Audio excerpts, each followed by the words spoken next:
So cutting out the beret, I want to show you a different way of cutting. I've pinned the two layers that I want to cut together and I've put the lining underneath. Now I've got this cutting wheel. It's the one that I have is Alpha. There's other brands. And I've put the cutting mat underneath. Now I'm just going to pull this across. It's a little bit of a daring stunt, but it's going to save us time.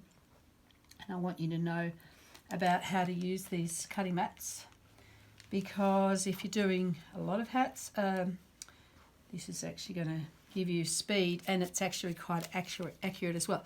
So it's got a little retracting protector for the blade.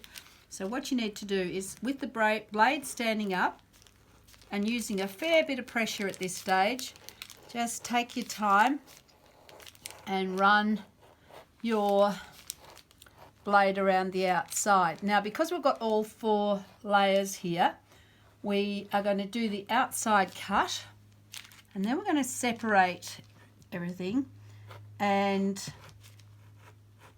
we're just going to cut the circle inside on one of the outer and one of the lining, because we don't want to have a hole for the rain to get in at the top.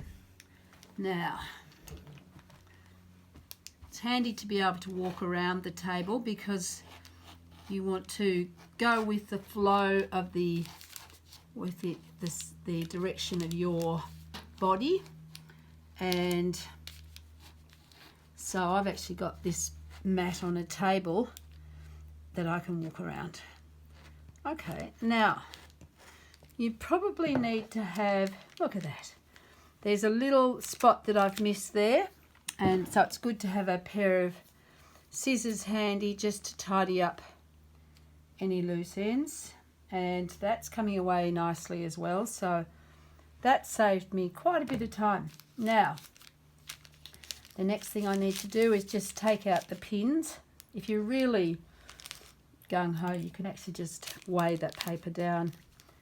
Now, because I've positioned the pattern piece correctly, I've got the centre front there with it on the bias.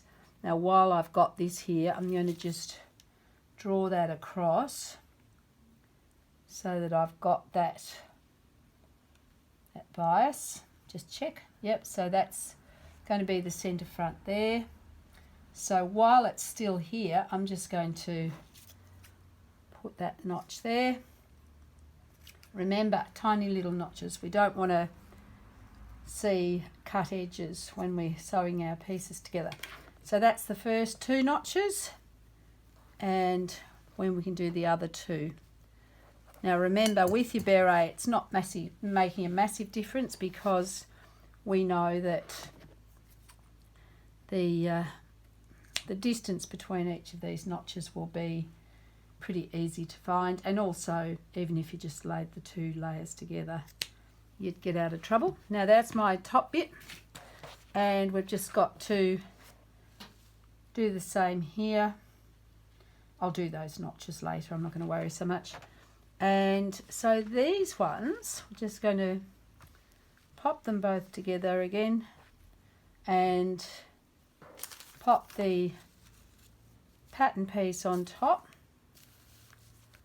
Now with your lining fabrics, often they will do a lot of give and take on the cross, because there's a lot of fluidity there. So just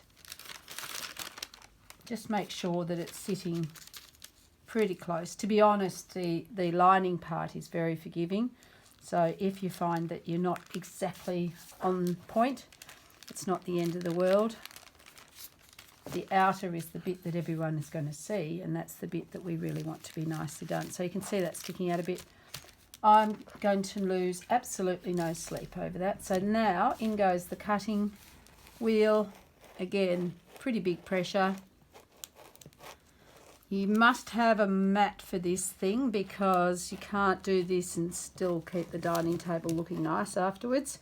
So there's specialised self-healing mats that you can see that's working okay.